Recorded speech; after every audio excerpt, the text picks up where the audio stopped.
प्रिय विद्यार्थियों, आप सभी का मेरे YouTube चैनल जियो प्लैनेट कॉर्नर पर हार्दिक स्वागत है।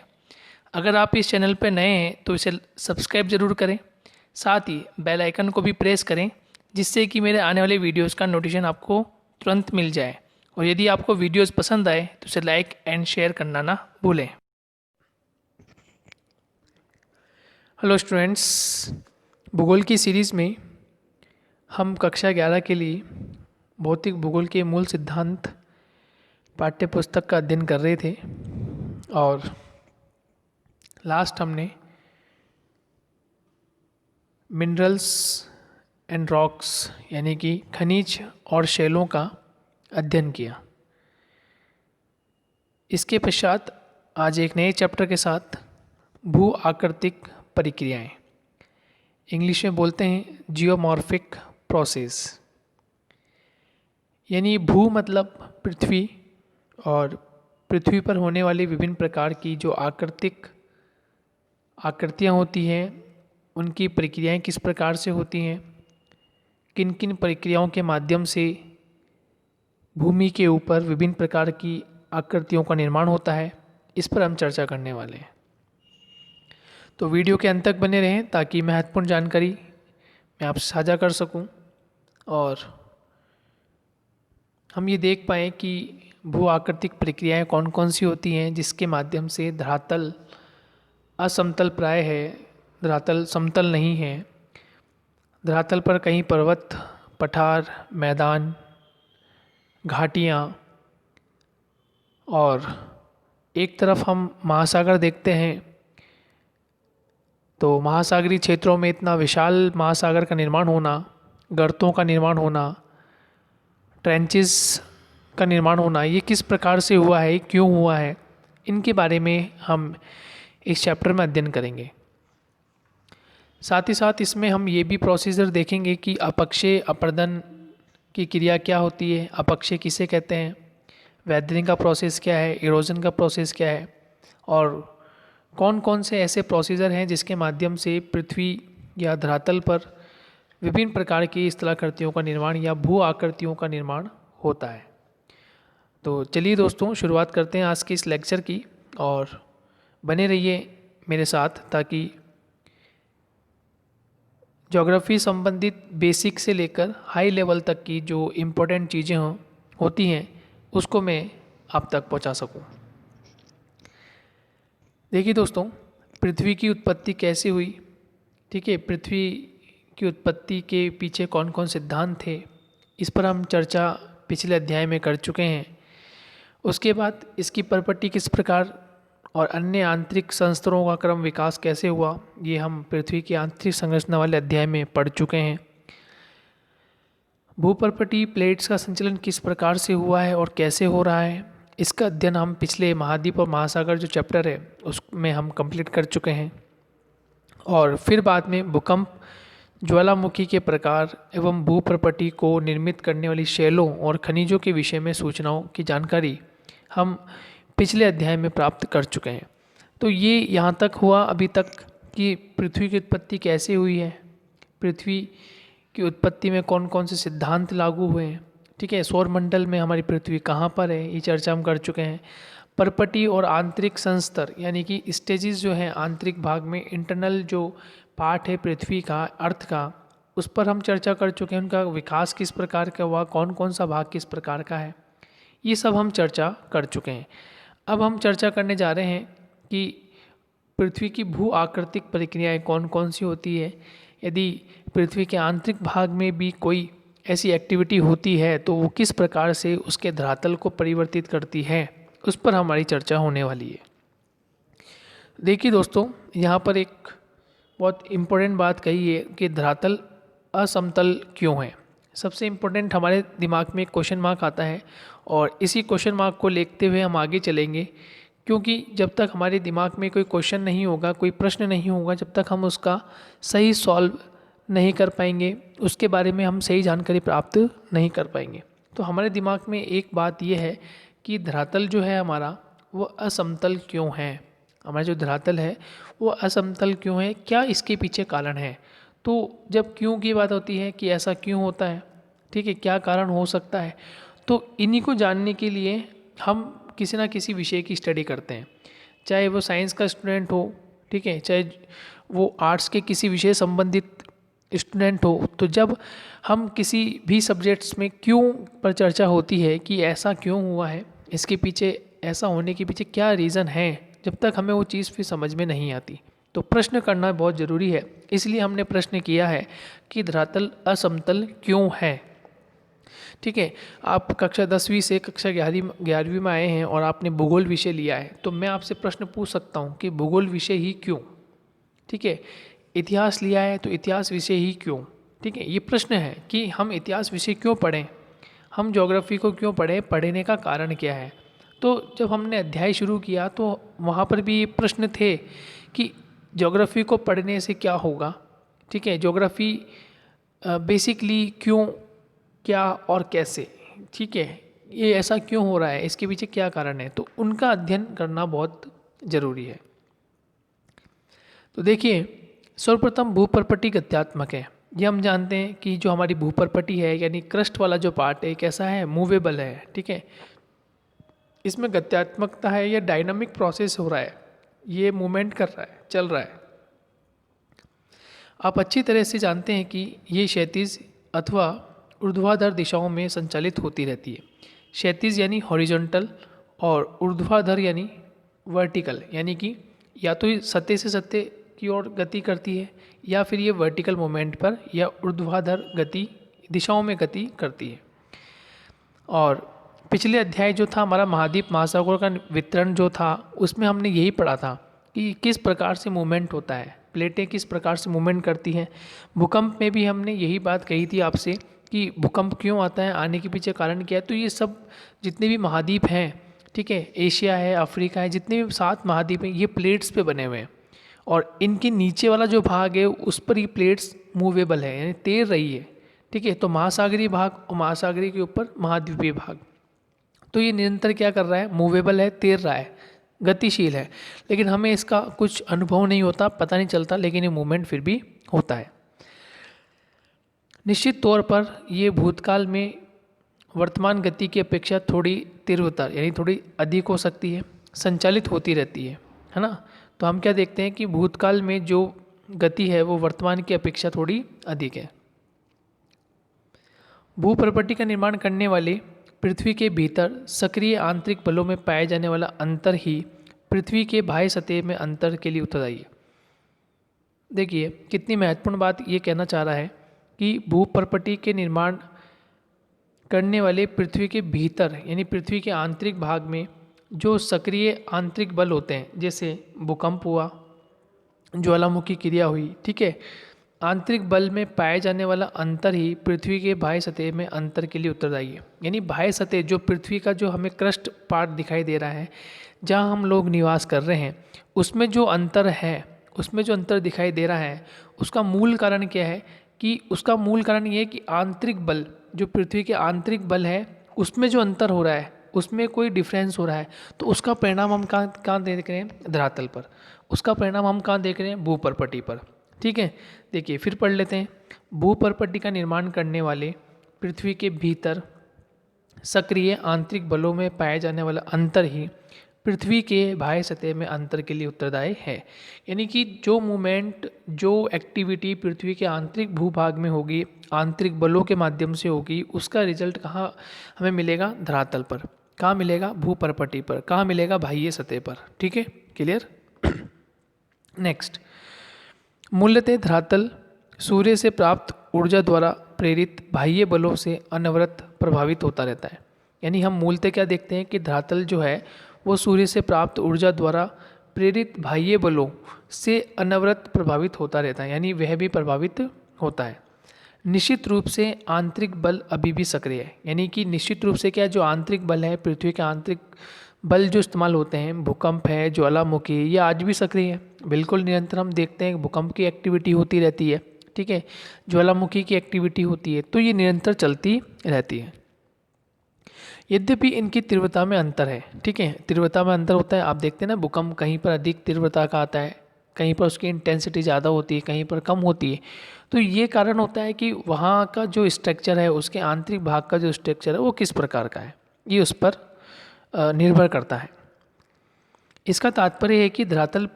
कि धरातल पृथ्वी मंडल के अंतर्गत उत्पन्न हुए बाह्य बलों एवं पृथ्वी के अंदर अद्भुत, नहीं इसमें लिखिएगा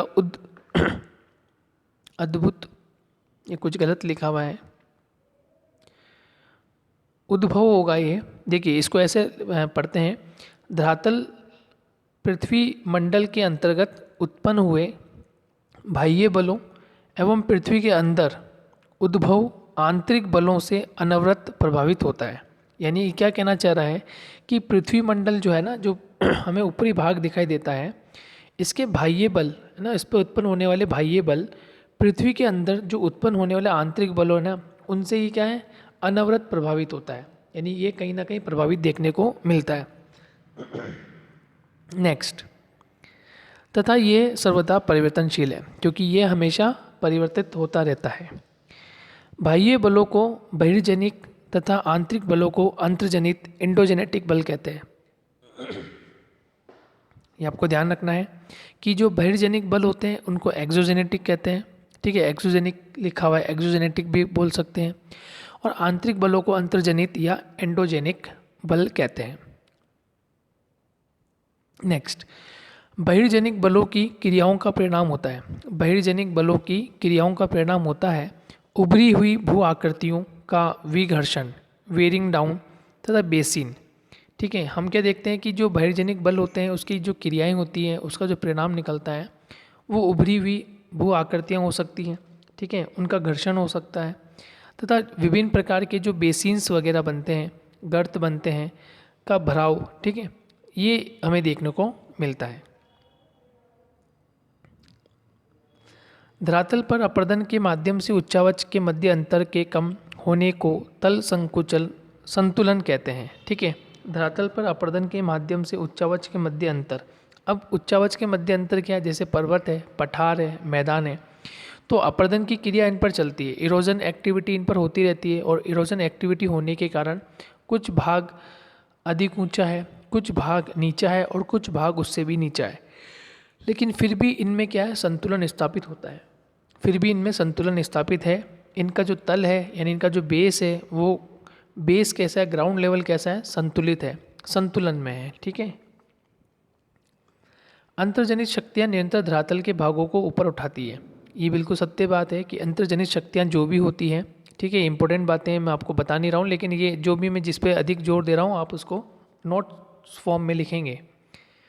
ठीक है, अंतर्जनित शक्तियाँ निरंतर धरातल के भागों को ऊपर उठाती है, जैसे भूकंप हुआ, ज्वालामुखी हुआ, ठीक है ना, और सागरों में आने वाले भूकंप तो सुनामी वाली एक्टिविटी होती है। तो ये ऐसी एक्टिविटी जो हो रही है, जो पृथ्वी के आंतरिक भाग में हो रही है, भूकंप है, ज्वालामुखी है, तो इन एक्टिविटियों के माध्यम से क्या होता है, जो धरातल का जो ऊपरी भाग है वो निरंतर क्या है, ऊपर उठता रहता है। कुछ भाग नीचे दसता भी है, मैंने नीचे की ओर पर चला जाता है, और कुछ भाग ऊपर की ओर भी उठता जाता है, यह उनका निर्माण करती है। तथा इस प्रकार बहिर्जनिक प्रक्रियाएं उच्चावच में भिन्नता को सम यानी बराबर करने में असफल रहती है।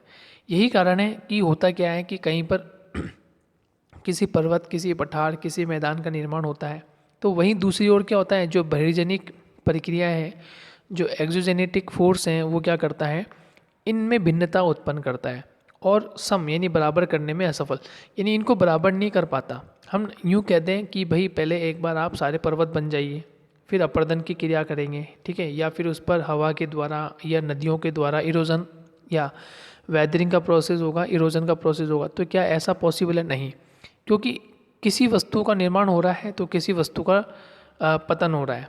ठीक है, कहीं कोई पर्वत बन रहा है तो कहीं ना कहीं वो मैदान में डेवलप हो रहा है, दूसरी चीज़ मैदान में डेवलप हो जाती है।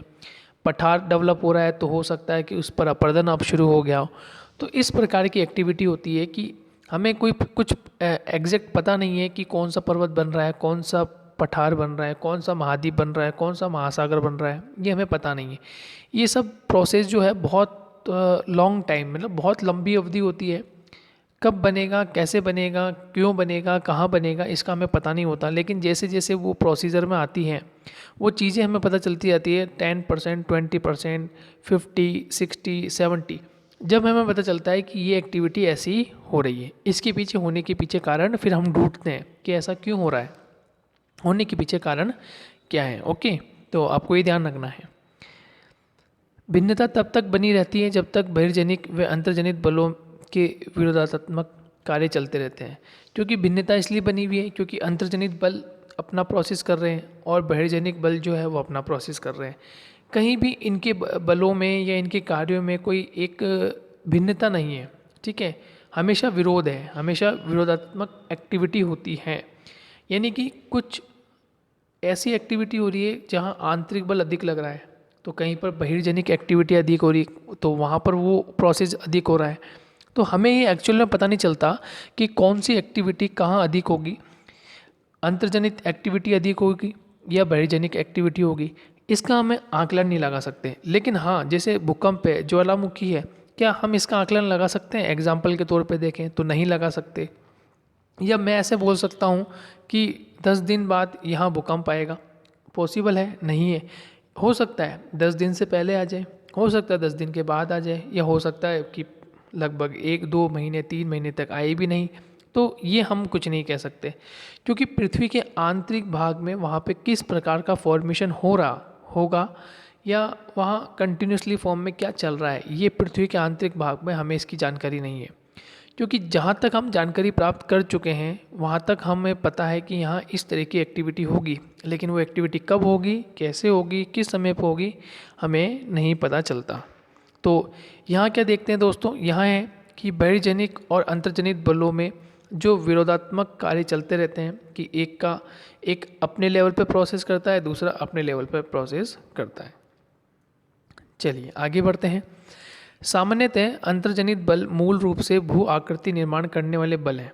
तो अंतर्जनित बल जो भी हैं यानी एंडोजेनेटिक जो भी फोर्सेस हैं, उससे क्या हो रहा है, भू आकृतियों का निर्माण हो रहा है। ये बल कैसे हैं? भू आकृतियों का निर्माण करने वाले बल हैं, ध्यान रखिएगा। तथा बहिर्जनिक प्रक्रियाएं मुख्य रूप से भूमि विघर्षण बल होती है, यानी कि भूमि को घर्षण यानी भूमि को घिसने का वाला जो बल होता है, ठीक है, भूमि को घिसने का जो बल है वो कौन सा है? बहिर्जनिक। तो जितनी भी बहिर्जनिक एक्टिविटियाँ होती हैं या जो उनके कारक होते हैं, फैक्टर्स होते हैं, उससे क्या होता है, भूमि को घिसने का काम करते हैं। भूमि पर जो भी इस तरह आकृतियाँ बनी है उसको क्या करते हैं, वो उसको घिसने का कार्य करते हैं, उनको छोटा करता रहते हैं, बल्कि उनका निर्माण नहीं करते, उनका निर्माण नहीं करते। तो निर्माण करने में सहायक कौन सा है? तो अंतर्जनित बल। और उनको छोटा करने में सहायक कौन सा है? तो बहिर्जनिक बल। लेकिन कोई ऐसी एक्टिविटी ऐसी भी हो सकती है कि कहीं किसी वस्तु का या किसी भू आकृति का कहीं पर पतन होता है, तो कहीं ना कहीं उसका कुछ ना कुछ निर्माण भी होता है। तो ये प्रोसीजर चलता रहता है। कितने समय में होगा, कैसे होगा, इसकी हमें नॉलेज नहीं है, लेकिन वो प्रोसीजर चलता रहता है। ठीक है, नेक्स्ट। भूतल संवेदनशील है, मानव अपने निर्वाह के लिए इस पर निर्भर करता है। यानी भूतल जो होता है जिसमें हम निवास कर रहे हैं, जो हमारा धरातल है, जहाँ हमारा जीवन यापन है, ये संवेदनशील है। कैसा है? संवेदनशील है। इसकी ये किस प्रकार से एक्टिविटी करेगा हमें नहीं पता। मानव अपने निर्वाह के लिए यानी मानव अपना जीवन निर्वाह करने के लिए इस पर निर्भर रहता है। ये बिल्कुल बात सही है कि जो भी उद्योग हम डेवलप कर रहे हैं, औद्योगिक विकास हमारा हो रहा है, तो कहाँ हो रहा है? धरातल पे हो रहा है। ठीक है, कृषि कार्य धरातल पे, पशुपालन धरातल पे। हम अपना जो भी जीवन यापन कर रहे हैं उसका संबंध किससे? धरातल से। तो धरातल पे जो भी एक्टिविटी होगी, ठीक है, चाहे वो भूकंप की एक्टिविटी हो, ज्वालामुखी की एक्टिविटी हो, पर्वत बनना हो, पठार बनाना हो, मैदान बनना हो, ये जितनी भी एक्टिविटी होगी इससे कहीं ना कहीं मानव प्रभावित होगा। और जब मानव प्रभावित होगा तो फिर वो कोई अपनी अपनी एक्टिविटी करना शुरू करता है। जैसे फॉर एग्जांपल हम देखें कि अभी कोविड-19 का दौर चल रहा है। कोविड-19 में हम ये देख रहे हैं कि पिछले 6 महीने पूर्व यानी मार्च, अप्रैल, मई, जून तक संपूर्ण लॉकडाउन रहा, और इसमें ऑलमोस्ट सभी एक्टिविटियाँ 100% एक्टिविटियाँ बिल्कुल नील हो गई, समाप्त सी हो गई। चाहे छोटे से लेकर बड़ा स्तर हो या बड़े से लेकर छोटा स्तर हो, हर कोई स्तर बिल्कुल समाप्त सा हो गया। ठीक है, लेकिन फिर समय के साथ साथ हम क्या देखते हैं, फिर हम वापस चलना शुरू हो गए।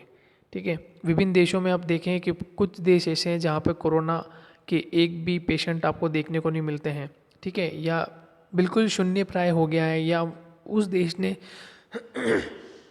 अपने आप को कोरोना मुक्त कर दिया। तो हम क्या देखते हैं दोस्तों कि हमारा एक समय ऐसा आता है कि जब ये जितनी भी वातावरणीय समस्याएं जो होती है वो कुछ समय के लिए हमें घेरे रखती है, लेकिन उसका सॉल्यूशन भी धीरे धीरे आना शुरू होता है। हालांकि वो सॉल्यूशन एक दिन में, 2 दिन में, 5 दिन में समय लगता है हर चीज़ को आने में। तो ठीक उसी प्रकार से यहाँ पर भी वही चीज़ है कि हमारा जो भूतल है ये संवेदनशील है, हमें पता नहीं चलता कि कौन सी एक्टिविटी यहाँ होने वाली है, और मानव का जो भी निर्वाह हो रहा है वो इसी पर निर्भर करता है कि यहाँ जो एक्टिविटी होगी, यहाँ जो परिणाम निकलेगा उसके अनुसार मानव को एक्टिविटी करनी होती है। क्लियर हो गया? Okay, next. निर्भर करता है तथा इसका व्यापक एवं सघन उपयोग करता है। ये बिल्कुल बात सही है, व्यापक यानी बहुत लंबे पैमाने पर, बहुत लार्ज स्केल पर, और सघन रूप से यानी बहुत कॉम्पैक्ट नहीं होता, बहुत बड़े विशाल क्षेत्र में देखने को मिलता है। उसका उपयोग भी इसी तरह से करता है। लगभग सभी जीवों का धरातल के पर्यावरण के अनुवाह में योगदान होता है, ठीक है, सस्टेन में, यानी जितने भी जीव जंतु यहाँ निवास कर रहे हैं, वनस्पति हैं, उन सबका धरातल के पर्यावरण से कोई ना कोई संबंध स्थापित होता है। मनुष्य ने संसाधनों का अत्यधिक दोहन किया है। ये बात बिल्कुल सही है कि मनुष्य ने संसाधनों का अत्यधिक दोहन, बहुत बड़े लेवल पे दोहन किया है, कर रहा है, और अनयूज़ भी वो बढ़ाता जा रहा है। हमें इनका उपयोग करना चाहिए, किंतु भविष्य में जीवन निर्वाह के लिए इनकी पर्याप्त संभाव्यता को बचाए रखना चाहिए। यानी भविष्य में भी इनकी संभावना होनी चाहिए। हमें ये ध्यान रखना होगा कि भविष्य में भी हम इस प्रकार की एक्टिविटी करें कि फ्यूचर में जो जनरेशन हमारी आ रही है वो भी इसका उपयोग करे, ठीक है। तो हमें क्या करना होगा, भविष्य में जीवन निर्वाह के लिए इनकी पर्याप्त संभाव्यता को बचाए रखना आवश्यक है। धरातल के अधिकांश भाग को बहुत लंबी अवधि, सैकड़ों हजारों वर्षों में आकार प्राप्त हुआ है, ठीक है। धरातल पर जो भी हम एक्टिविटी देखते हैं उनमें बहुत समय लगा है, सैकड़ों हजारों वर्ष उसमें लगे हैं, तथा मानव द्वारा इसके उपयोग और दुरुपयोग एवं कुप्रयोग के कारण इनकी संभाव्यता में बहुत तीव्र गति से ह्रास हो रहा है। यानी किसी चीज़ को बनने में बहुत समय लगता है। जैसे फॉर एग्जांपल हम बात करें कोयला, ठीक है, कोयले को बनने में बहुत करोड़ों वर्ष लगते हैं, बहुत समय लगता है, लेकिन यदि हम उसका बहुत अधिकतम उपयोग करने शुरू कर दिया या हमने उसका बहुत अधिक यूज़ में ले रहे हैं तो धीरे धीरे वो समाप्त हो जाएंगे, और जब वो समाप्त हो जाएंगे तो उसको बनने में भी बहुत समय लगेगा, क्योंकि जब बनने में करोड़ों वर्ष लगा है, समाप्त हो जाएंगे तो फिर पुनः करोड़ों वर्ष लगेंगे, और फिर पता नहीं हमें वो कब मिलेंगे या नहीं भी मिलेंगे, कुछ नहीं कहा जा सकता। तो इसके लिए हमें ध्यान रखना है कि हम किसी भी संसाधन का उतना ही उपयोग करें जितने हमारे लिए आवश्यक है। जैसे फॉर एग्जांपल हम बात करें जल संसाधन, ठीक है। अब जल संसाधन को क्या देखते हैं हम कि जल जो है वो सबके लिए उपयोगी है, चाहे वनस्पति हो, चाहे जीव जंतु हो, चाहे मानव हो, हम सबके लिए जल आवश्यक है। और जनसंख्या जिस प्रकार से बढ़ती जा रही है उस तरह से जल की समस्याएं विकराल रूप धारण करती है। आज आप देखें ग्रीष्म ऋतु में जब तापमान बहुत अधिक हो जाता है, गर्मी पड़ना शुरू होती है, तो पानी की कटौती होना प्रारंभ हो जाती है, ठीक है। या पानी का जो प्रेशर होता है, जल का जो प्रेशर जो आपके घरों तक पहुंचता है वो कम कर दिया जाता है, ठीक है, कटौती कर दी जाती है। तो ऐसा क्यों? ताकि उसका कम मतलब उपयोग ऐसा हो, जितना आपको आवश्यक है केवल आप उतना उपयोग करें, अनावश्यक उसका प्रयोग ना करें, ताकि वो जो अनावश्यक आप यूज़ में ले रहे हैं वो कहीं ना कहीं किसी अन्य के वो काम आ जाए, ठीक है। तो ये बहुत महत्वपूर्ण बात होती है।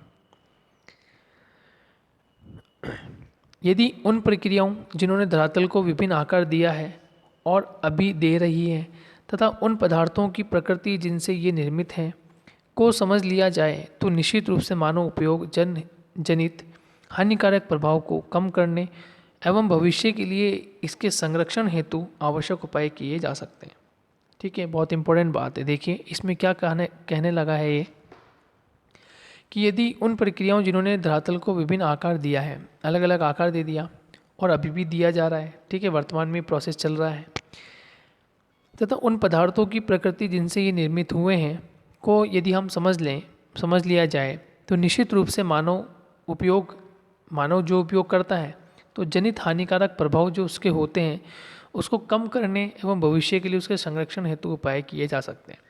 जैसे आज हम देखते हैं कि हम एयर कंडीशनर वगैरह, रेफ्रिजरेटर वगैरह यूज़ करते हैं तो ओजोन परत जो है हमारी, ओजोन परत जो है वो धीरे धीरे विनाश की ओर बढ़ती जा रही है, या वहाँ पर उसका जो परसेंटेज है उस गैस का वो धीरे धीरे कम होता जा रहा है। और हम ये जानते हैं दोस्तों कि ओजोन परत हमारे लिए क्यों महत्वपूर्ण है, क्योंकि सूर्य से आने वाली जो पराबैंगनी किरणें उनको वो अवशोषित करती है या उनको रिफ्लेक्ट कर देती है, रो के रखती है, ताकि जो हानिकारक पराबैंगनी किरणें जो सूर्य के द्वारा आती है रोशनियों के माध्यम से, वो हमारी पृथ्वी तक नहीं पहुँचे। लेकिन हम यदि इतने बड़े लेवल पर रेफ्रिजरेटर, फ्रिज और एयर कंडीशनर वगैरह यदि हम यूज़ करेंगे तो उससे निकलने वाली जो गैस है CFC, क्लोरोफ्लोरोकार्बन, यदि वो वायुमंडल में व्याप्त होती रहेगी तो एक समय ऐसा आएगा धीरे धीरे ओजोन गैस या ओजोन गैस की जो परत है वो धीरे धीरे समाप्त हो जाएगी और सूर्य की जो पराबैंगनी किरणें वो डायरेक्ट धरातल पे पहुंचेगी। और जब धरातल पे पहुंचती है तो वो समूल वनस्पति का नाश कर देगी। जीव जंतु पर वह क्या हानिकारक होगी, हमारी स्किन जो है स्किन को जला सकती है, ठीक है, स्किन डिजीज़ वो कर सकती है। तो ये हमारे लिए समय के साथ समय की मांग है कि हम इस तरह की एक्टिविटी करें ताकि हम भी सुरक्षित रहें और हम दूसरों को भी सुरक्षित रख सकें। हम इतना ही उस चीज़ का उपयोग करें जितना हमें आवश्यकता है। अधिकतम उपयोग करने से वो वस्तु अनावश्यक रूप से जा रही है और वह किसी के काम भी फिर नहीं आती। तो ये हमने कुछ बैकग्राउंड पर चर्चा की कि वास्तविकता में देखें तो हमारी पृथ्वी किस प्रकार की है, कौन कौन से बलों से बनी है, कौन सा बल सर्वाधिक निर्माण के लिए और कौन सा बल उसके उसको विघटन करने के लिए या उसको धीरे धीरे नियंत्रण समाप्त करने के लिए बना है। तो इस प्रकार से हमने इस पूरे पैराग्राफ में कुछ महत्वपूर्ण बातें सीखी। अब देखिए दोस्तों, हम बात करने जा रहे हैं जियोमॉर्फिक प्रोसेस यानी भू आकृतिक प्रक्रियाएं। अब बेसिकली यहाँ से शुरुआत हो जाएगा आपका कि हम क्या पढ़ने जा रहे हैं और हमें क्या पढ़ना है आगे चलकर, ठीक है। तो भू आकृतिक प्रक्रियाओं में आप भू आकृतिक प्रक्रियाओं के अंतर्गत ये सभी चीज़ें सीखेंगे जिसके माध्यम से आंतरिक, बाह्य और विभिन्न प्रकार की जो एक्टिविटी है, अपक्षय की एक्टिविटी हो, अपर्दन की एक्टिविटी हो, मास मूवमेंट की एक्टिविटी हो, ये सब इसमें पढ़ने जा रहे हैं, ठीक है दोस्तों। तो बने रहिए धैर्य के साथ, शक्ति के साथ, ताकि छोटी छोटी बारीक से बारीक चीज़ें हम आपसे डिस्कस कर सकें। आप भू आकृतिक प्रक्रिया के अर्थ को समझना चाहेंगे तो धरातल के पदार्थों पर अंतर्जनित और बहिर्जनित बलों द्वारा भौतिक दबाव तथा रासायनिक क्रियाओं के कारण भूतल के विन्यास में परिवर्तन को भू आकृतिक प्रक्रियाएं कहते हैं, ठीक है। तो एक ही छोटी डेफिनेशन है यहाँ पर भू आकृतिक प्रक्रियाओं की। तो आपको समझने के लिए आवश्यक है कि भू आकृतिक प्रक्रियाएं दोस्तों होती क्या हैं। तो देखिए, धरातल के पदार्थों पर अंतर्जनित और बहिर्जनित बल, ये तो आप समझ चुके हैं। अंतर्जनित यानी आंतरिक भागों में और बहिर्जनित यानी बाहरी भागों, धरातल के ऊपरी भाग में, के द्वारा भौतिक दबाव, है ना। भौतिक दबाव का मतलब जैसे प्रेशर हो सकता है, ठीक है, तापमान हो सकता है, सूर्य का प्रकाश हो सकता है, वर्षा हो सकती है, ओलावृष्टि हो सकती है, ठीक है, पवन हो सकती है, नदियों के द्वारा हो सकता है, ठीक है। तो भौतिक दबाव ये फिजिकल प्रेशर हो गया। रासायनिक क्रियाओं के द्वारा कोई केमिकल जैसे कार्बोनेशन का होना, ऑक्सीकरण का होना, ठीक है, चट्टानों में पानी तो हाइड्रेशन की एक्टिविटी हो जाना, तो ये रासायनिक यानी कि तत्वों के माध्यम से उस शैल खंडों में कोई ना कोई परिवर्तन हो जाना, घुलन की एक्टिविटी हो जाना या ठोस एक्टिविटी हो जाना, तो ये सब चीज़ें चलती रहती है, ठीक है। तो भौतिक दबाव तथा रासायनिक क्रियाओं के कारण भूतल के विन्यास में परिवर्तन को, भूतल का जो विन्यास होता है, यानी विन्यास मतलब कि वो किस आकार का है, ठीक है, उसका किस प्रकार का शेप है ना। तो भूतल के विन्यास में परिवर्तन को भू आकृतिक प्रक्रियाएं कहते हैं, ठीक है।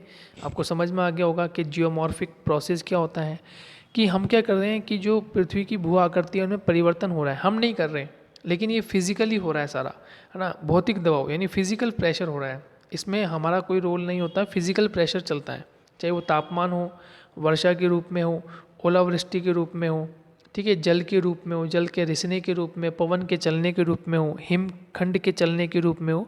तो ये सब फिजिकल प्रेशर है, इसमें हमारा कोई किसी तरह का कोई संबंध स्थापित नहीं होता। रासायनिक क्रियाएं जो हो रही है, रासायनिक क्रिया भी जैसे अम्ल वर्षा जो होती है, तो अम्ल वर्षा भी किस प्रकार से हो रही है, ठीक है। जो हम मानव यूज़ में लेता है वो धीरे धीरे जो मीथेन है वो ऊपर की ओर जाती है, सल्फर डाइऑक्साइड, और उससे अभिक्रिया करके वे फिर अम्ल वर्षा का निर्माण कर लेती। तो यहाँ तो ये प्रोसीजर हो रहा है। लेकिन रासायनिक क्रियाएं अपने आप में, यानी कार्बोनेशन की एक्टिविटी, ठीक है, ऑक्सीकरण की एक्टिविटी, ये सब एक्टिविटी चलती रहती है। तो इसके माध्यम से यदि उसके भूविन्यास में परिवर्तन आ जाए तो हम उसको क्या कहेंगे, भू आकृतिक प्रक्रियाएं। ठीक है दोस्तों, आगे बढ़ते हैं।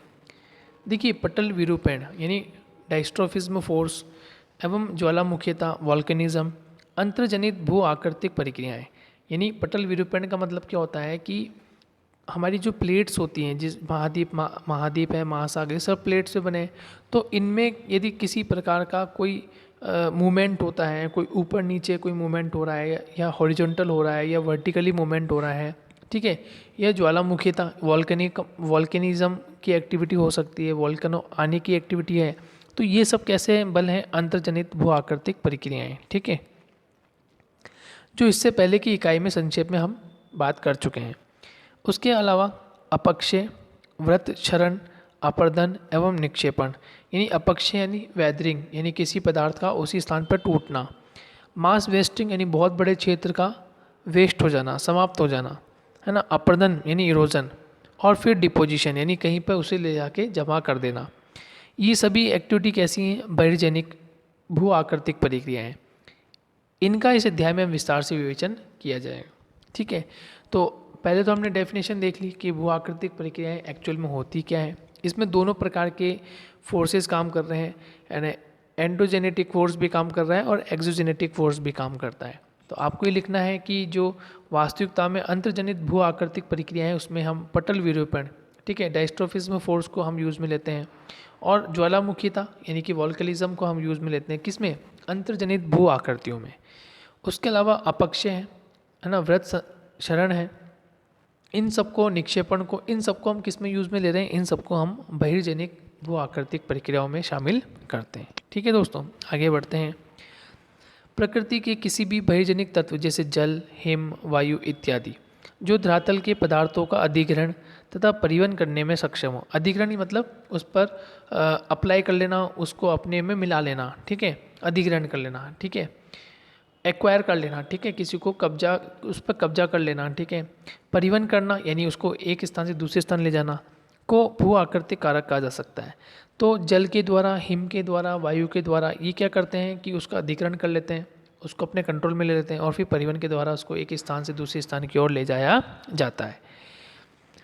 जब प्रकृति के ये तत्व ढाल प्रवणता के कारण गतिशील हो जाते हैं तो पदार्थों को हटाकर ढाल के सारे ले जाते हैं। यानी क्या करते हैं, प्रकृति के जो तत्व होते हैं, ढाल प्रवणता, है ना, स्लोप ग्रेडियंट जो होता है, यानी ढाल प्रवणता के आधार पर एक गति मान होते हैं। यानी ढाल बहुत स्टीप होगा, ठीक है, बहुत तीव्र होगा, स्टीप होगा, तो पदार्थ जो होंगे बहुत रैपिडली नीचे आते हैं, है ना, रैपिडली मूवमेंट में बहुत अधिक होता है।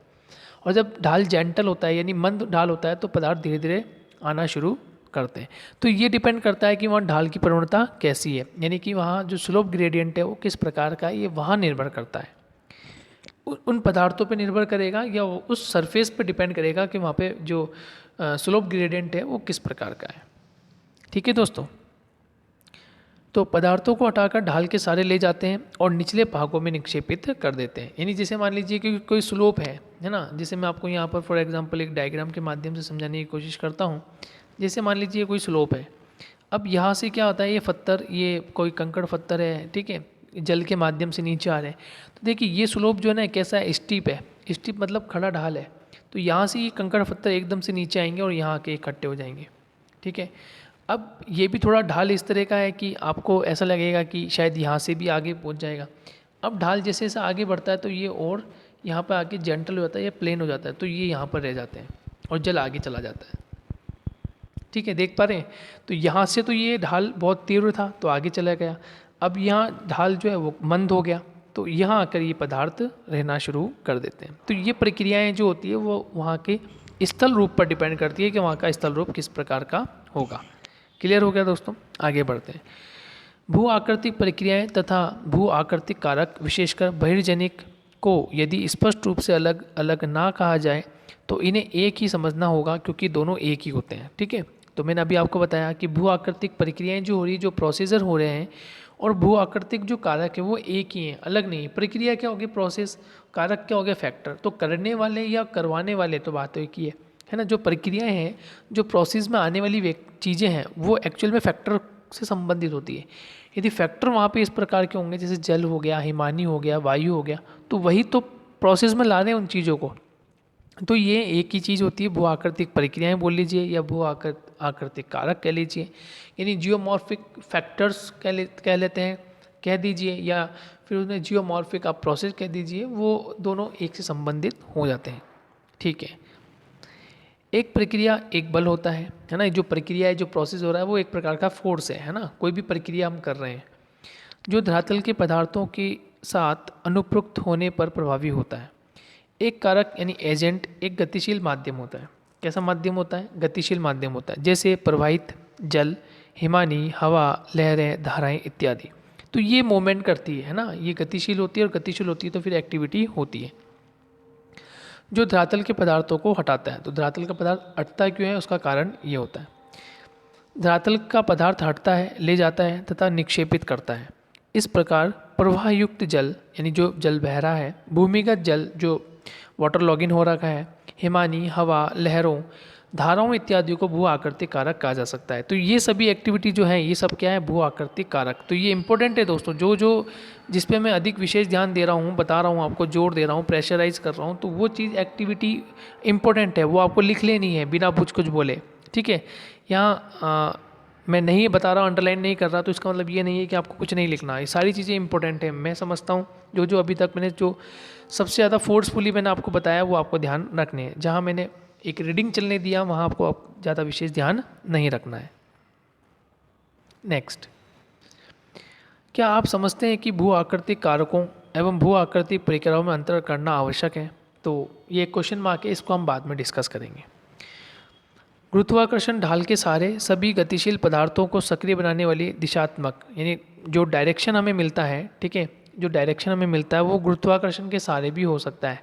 क्योंकि हम ये देखते हैं कि जो भी कंकड़ पत्थर बहुत स्टीपली नीचे आ रहे हैं, तो उसके पीछे एक गुरुत्वाकर्षण शक्ति भी हो सकती है कि बहुत तेज गति से नीचे आ रहे हैं। ठीक है, बल होने के साथ साथ धरातल के पदार्थों पर दबाव डालता है। अप्रत्यक्ष गुरुत्वाकर्षक प्रतिबल लहरों व ज्वार भाटा जनित धाराओं को क्रियाशील बनाता है। निसंदेह गुरुत्वाकर्षण एवं ढाल प्रवणता के अभाव में गतिशीलता संभव नहीं है। ये बात बिल्कुल सही है, ये बिल्कुल सही बात है कि यदि वहाँ पे गुरुत्वाकर्षण या ढाल नहीं होता, ढाल की प्रवणता नहीं होगी, तो वहाँ पे गतिशीलता भी संभव नहीं होगी। कोई वस्तु ऊपर से नीचे की ओर आती है तो आने के पीछे कारण क्या होता है, यानी कोई ना कोई कारण है। जैसे हम किसी सेब को, किसी बॉल को ऊपर फेंकते हैं और वापस नीचे आती है, तो गुरुत्वाकर्षण का नियम ऐसे ही तो निकला है कि जो एक वृक्ष पर, पेड़ पर सेब लगी हुई थी, है ना, वो नीचे गिरना हो, तो नीचे क्यों गिरती है, नीचे गिरने का कारण क्या है, जबकि वहाँ तो कोई ढाल भी नहीं है। ठीक है, सरफेस रीजन होगा, सरफेस रीजन से कोई वस्तु नीचे की ओर गिर रही है, तो वहाँ तो कोई ग्रेडियंट है नहीं।